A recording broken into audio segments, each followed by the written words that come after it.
Welcome students. In this environmental impact assessment and management, we have seen two units, and first unit we saw what are the concept, what is the that is the EIA, what is the impact statement, how to write the draft copy, everything we saw, and also we saw what are the different stages of EIA. In the second unit we saw about the impact methods, EIA methods, what are the methods that we have to adopt for the impact analysis, and what are the criteria that is there that we saw. And this unit we will be seeing about the impact of development activities and land use, introduction and methodology for the assessment, mainly the soil and the groundwater we will be seeing. Around 7 steps are there. First steps is delineation of study area and identification of activities, like that we have 7 steps. So the second one, it is a description of existing. First one we saw delineation. Second one we have seen the identification of the project which will different impacts on soil or groundwater. In this unit we are seeing only about the soil and groundwater. So we saw what are the, and we are several effects, what are the points that we have to consider in that. Okay, so the activities for the project, and we also took the example as a road project. The third one, it is a preparation of the description of the existing soil or groundwater resource conditions and the soil characteristics. So actually whether the description should be assembled such that the study area, whether the study area includes the confined or unconfined aquifers are there. Okay, all of you know what is a confined aquifer, what is an unconfined aquifer, whether it is there, and also the unconfined groundwater system or how much it is going to be affected, and so whether the groundwater system are susceptible, that is likely to get affected, contaminated, that we have to check. This is the first parameter, the specific parameter. The second one, it is the what is the aquifer system and whether it is unique or rapid groundwater flow is there, and we have to see what is the flow pattern. That is the second one. The third one, it is the presence of multiple groundwater system. Accordingly, it will appropriate to describe this geographical area characterized by multiple aquifer system. And the second one, its information exists on the quantitative aspects of the groundwater resources in terms of potentiality, usability, supplies, which could be extracted. It should be summarized. Whatever the things that is there, the information exists, that should be taken at a specific indicator parameter. The last one is the information should be summarized on the uses of groundwater within the study area, whether it is used for agriculture, whether it is used for the drinking purpose or for the animals, flora and fauna. With a more detailed study, the subject to be conducted later. The sixth point is that the description of the relationship between the local groundwater system and the surface streams, lakes, estuaries, coastal areas may be important, since mutual quantitative and qualitative influence may affect each other. So this has to be taken as a next indicator parameter. The groundwater pollution vulnerability. So because of this impact, how much the soil or the groundwater, how much it will be affected, that we have to take as an indicator, and not the project area is a recharge zone for a given groundwater system. Whether it is a question, we have to know whether that's if I am going to have this, this is a project area. Okay, so if I am going to take this whole area as an impact area for the study, I have to know whether the entire area will be affected or it will be influenced by this project area for the groundwater system. Okay, how much it is polluted. The eighth one, depth of the groundwater is a fundamental parameter which could be identified with the pertinent use, the permanent use, that is greater than the depth of the groundwater, the greater the degree of the natural protection. That is how much depth of groundwater is there, how much it will get affected, whether it will be affected or not. And we also, next point is that how much it is permeable, the external source or water, how much it is permeable, and where the unsaturated zone refers to the segment of the subsurface environment which is in between the land surface and the water table of the unconfined aquifer system.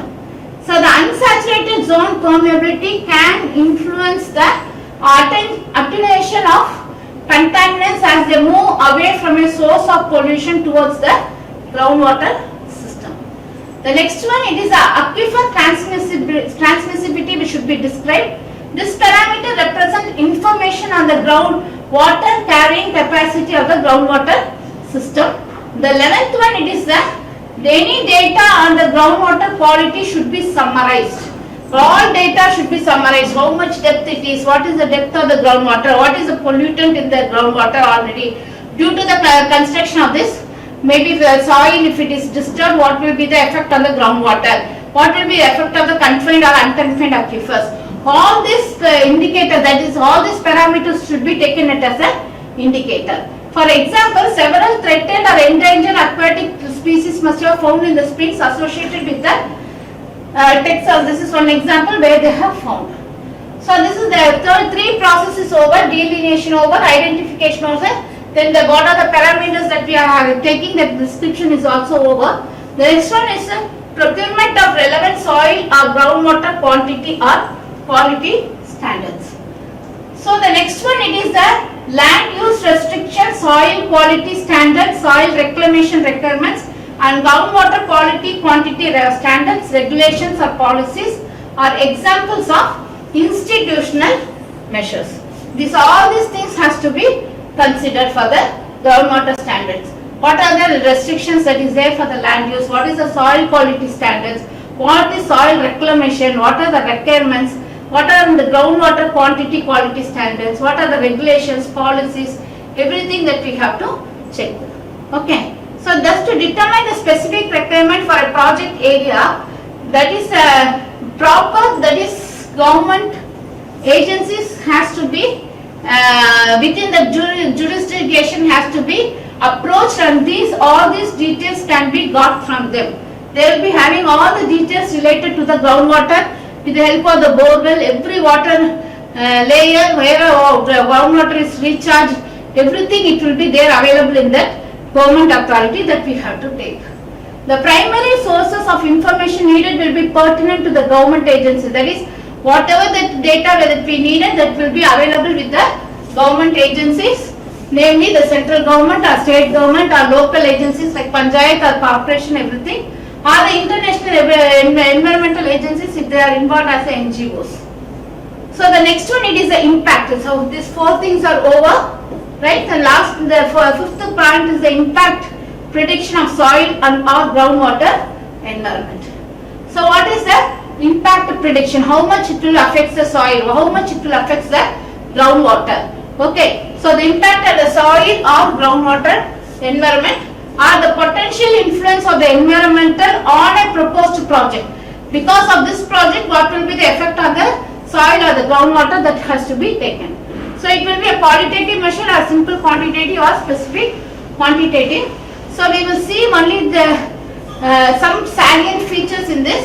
So the effect should be made to quantify the anticipated impact. Whether it is a direct or indirect continuous effect or a temporary or permanent impact, everything that has to be quantified. This much percentage of this land will be having an environmental impact due to this project.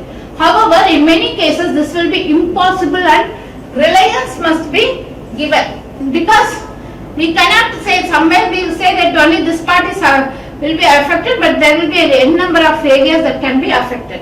And through the spreading of excess subsoil over the right away during the cleanup, that is the main thing. Okay. So actually, usually due to the there is some changes in the soil, that is excavation, then refilling, then they are going for usage of machineries, everything, the soil characteristics will change, and what will be that effects also we have to consider. In general, the mixing of subsoil with topsoil will have adverse effect on the soil fertility and the soil structure. Okay. So whether we are going for this rotation of the soil with the subsoil and the topsoil, it have a different effect. The severity of the impact will depend on the nature of the subsoil. The first one, what are the impact on the groundwater? We will see that impact on the subsoil, that we will see. First one, water table. So the water table elevation is an important contributing factor to the engineering or agriculture land capability. It also affects the nature of the habitats. A change in the seasonal or fluctuations may result from a reduction in the natural recharge of one from increased drawback from the groundwater system. The second one, it is the flow regime. The flow regime means the groundwater, what is the flow it is going, in which way it is flowing, right? So the direction and the rate of flow may be altered by the surface or the underground or engineering disturbances of the soil. The groundwater, the rate of flow and also the path of flow may be different. Okay, so especially with the help of the drainage work, by draw off and the penetration of the cap rock, if they are changing, then the groundwater flow may change. The third one, it is the water quality. So it is one of the main thing. The water quality of groundwater has to be very. It should not be acidic. It should not be alkaline. It should not be polluted. And because it is the economical, ecological, aesthetic and recreational purpose, we are using it for the groundwater. And the changes in the water quality may affect the water treatment cost and ever delay some uses of the water. So whether it is having any biological or chemical or any physical changes, then the treatment cost will differ. So much of changes in the groundwater, what is the impact that we have to do? Then how much it is recharged? The groundwater is recharged or it is less recharged? Everything that we have to be find out the impact of this. And aquifer characteristics. What is aquifer characteristics? Whether the porosity or the permeability of the soil affect or will not affect having any impact on the aquifers, right? Confined or unconfined aquifers, whether it is there. And also the next one, it is the existing use. So the uses of water system as per it is for either domestic use or it is for engineered use or it is for agriculture or industrial. Based on that, how much it is going to impact. That is the project it is going to impact. These are the things that we will see in the impact prediction. The next one, it is the assessment of the impact significance. So we will have several methods to find out what will be the significance of the impact on the particular environment, and here to consider the percentage and direction of the existing condition for a particular groundwater environmental factor that will be taken. This is a quantitative factor by which we will say how much percentage of the water, that is the land, that is soil and this groundwater will be affected due to that project, particular project, right? So actually the baseline condition for which factors that anticipated changes in the factors as a result of project can be quantified. So actually the impact assessment, another way is to apply the provisional from this, as I told you now, all the impact and also what is the significance of the impact, what is the of this impact, what is the impact on the particular land, everything that we can take it, get it from the central, state or local government authorities and regulations related to the soil and groundwater environment to be expected with the project conditions. In many cases, these institutional requirements of qualitative, not it is quantitative, and they can be used as a yardstick. Okay, what is that? For example, we can take it, what is the regulations of this area, in particular area, in Guntur, if I am going for it, what is the regulations that is pertaining to it. If there is a Tenali, we have so much of water bodies are there, we will find out what is the yardstick there, it is given by the EIA, and when you are going for that, we can cross check whether this is not affected too much. Okay, but it can minimize the environmental damage, but it cannot completely eradicate it. So the next one, it is a third approach. We have seen the two approaches. The first approach is the consider the percentage and direction of change from existing condition. The second approach, we have seen the provision pertinent to central, local, that is what are the government agencies or EIA impact has given, what is the limit. The third approach relies on the professional judgment and the knowledge. What is the judgment of the external? What is the points that is given by the external regarding this? Okay, that I have to take into account. So the next one, it is the thumb rule. Thumb rule is that they will also find out now the groundwater level, how much it is affected, everything with the thumb rule. Mainly the thumb rule is based on the soil erosion, what is the type of soil erosion, what is the type of soil, everything they will take into control, and also they will find out what is the historical happenings. So due to this much has happened already, so it will also happen again, that they will tell.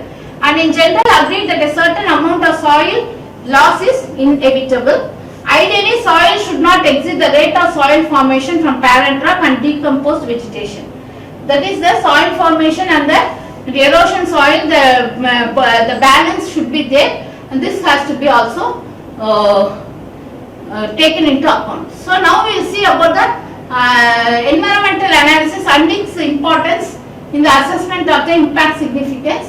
So it will what happens if I am going for analysis of the environment and I am going to impact the same thing, and I am going to take the conclusions based on this. What is that thing happens means it will definitely propose the increased density of the land use, not cause any increase in the development in the future, but also it can slander the development. Okay, this is causing so much of pollution to the groundwater. We should not allow it hereafter like that. We can go in for it. That is a point, slatter point. Changes local plans and policies, right? So the strict policies can be implemented, or we can go in for a very lenient policy to change local comprehensive plans to permit higher density land use. So what is the other secondary effects? The first one, environmental analysis we saw. These are the secondary impacts affects the socio-economic impact of the natural resources such like water quality and wildlife habitat. How much the impact is that is affecting the water quality and the wildlife habitat. Okay. Mainly when there is an impact, secondary impact is more now, then the water pollution will be much higher means, then we have to go in for a construction of the additional water treatment plant. Okay, so that we have to take into control. The second one is the assessment impact of induced development. Induced development, we can say that the increased density of residential or commercial or industrial land use is induced, that is because of one construction of one industries, there will be a development of the residential places, commercial places, everything. That is the induced development. And what happens, the public water, the public's taking water will be higher amount, the groundwater usage will be higher, the power supply will be higher, the solids waste sewage disposal will be higher. Everything has to be taken into account, and it will have the impact. Definitely it will have a very impact when there is a growth. The next one, it is identification. That is the seventh step, and incorporation of the mitigation measures. Mitigation is the prevention measures. Taking all these things into account, what are the mitigation measures that we have to adopt? Mitigation measures to prevent soil erosion, compaction and groundwater pollution during and after execution of any development project. What is that we have to go? The number one is to use of techniques to decrease soil erosion during either of the construction or the operation phase. So it is decrease soil erosion. This is the first mitigation that we have to take, either during the construction state or after the construction in the operation state. The first thing is that they have to prevent the soil erosion, minimize it either by planting trees or going in for a retaining wall or construction of the any other structures like various grasses which will prevent the erosion, or we can going for a pertinent vegetation for usage, everything we have to minimize the erosion. The second one, it is wherever possible gentle gradients should be treated and steep slopes should be avoided. As we have seen in the road, if it is a steep slope is there is a chance of landslides, that is falling of ground is there, but we have to go in for only a steep things. Similarly, there is a water is the groundwater is going like this. If I am going for a steep slope, it will affect. Instead, along the groundwater, if I am going now, the flow and also the rate of flow will not be affected. The third one, suitable drainage system is to direct waterways from slopes should be installed.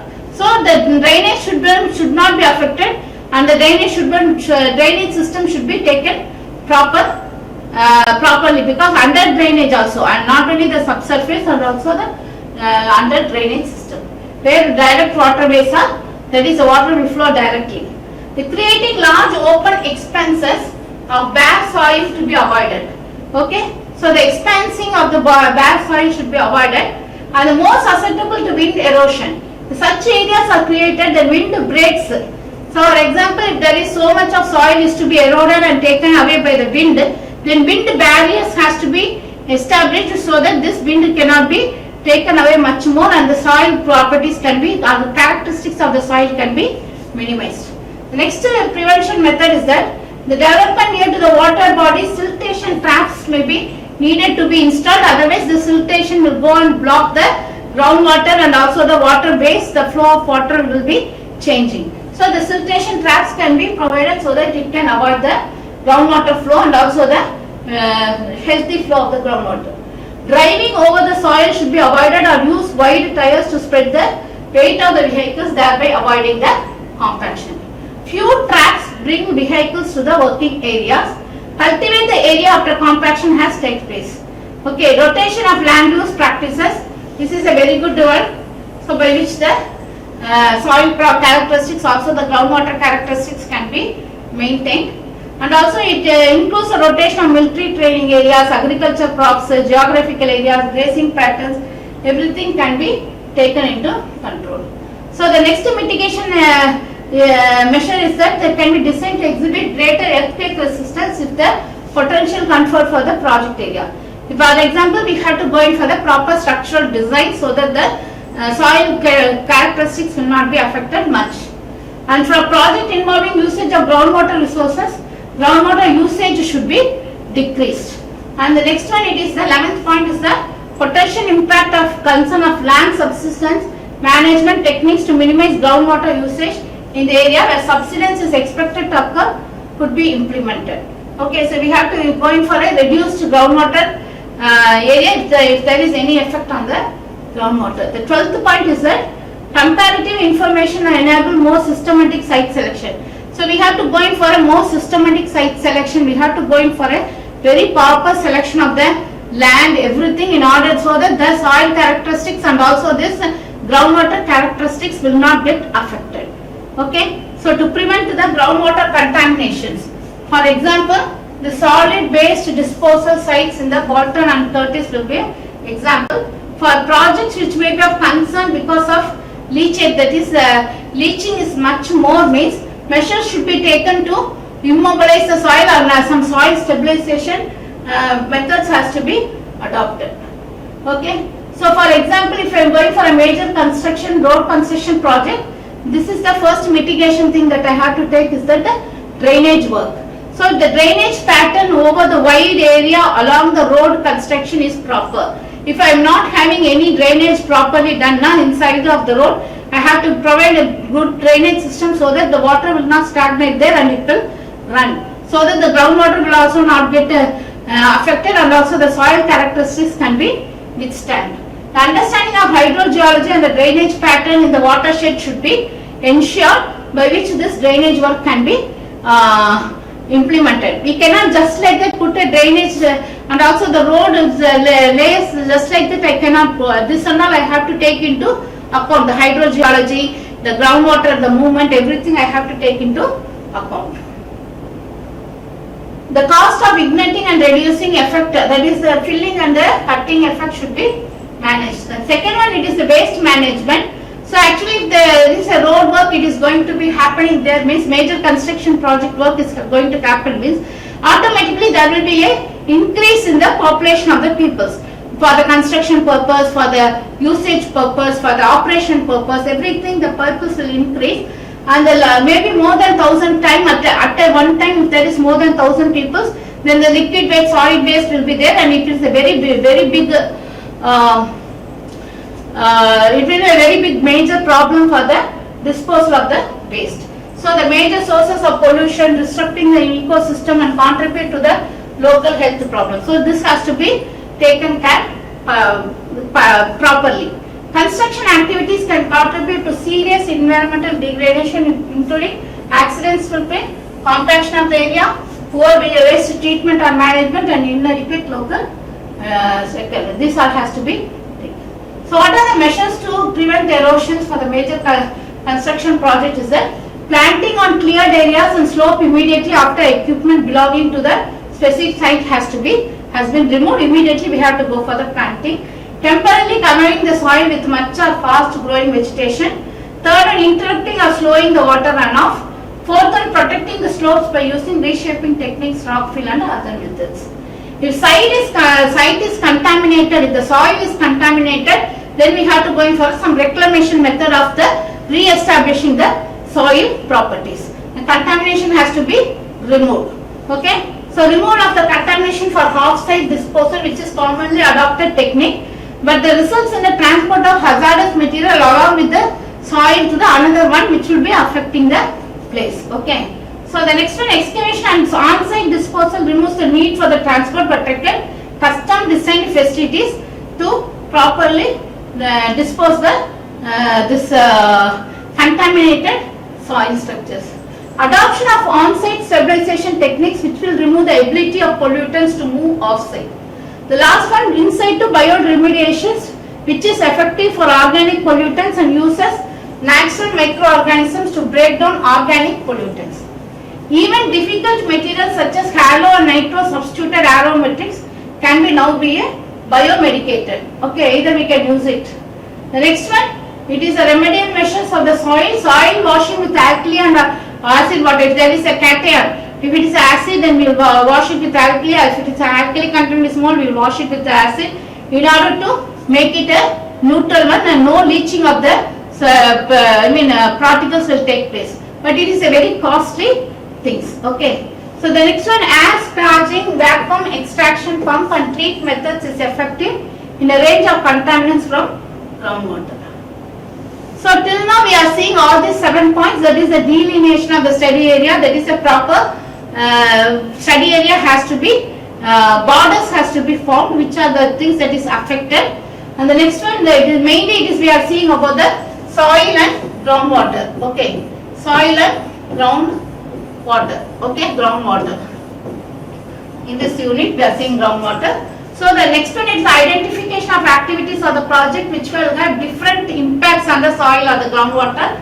Third one, we have gone in for the description of the existing soil, groundwater, what are the resource conditions. Fourth one, we have gone in for the relevant soil or groundwater quantity or the quality standards, how it has to be and how it can be improved and what are the impact of this project on the groundwater. And also the impact prediction. Okay, what is will be the impact this may be happening, like that we have seen, and we saw about the different types, that is the either it is a thumb rule or we can go in for with expert or already in conditions everything. Then assessment of the impact assessment, that is what the main thing. So we have to assess how much this impact significantly affects the soil and the groundwater. Then we have to go in for the mitigation, preventive measures or the reclamation measures everything, and we saw some examples also. Okay, so the topic that I will take for the next class, it may be the application of RS and GIS for in a EIA system. Okay, so thank you for listening to the class, and we will continue the next class. Okay, so have a nice day.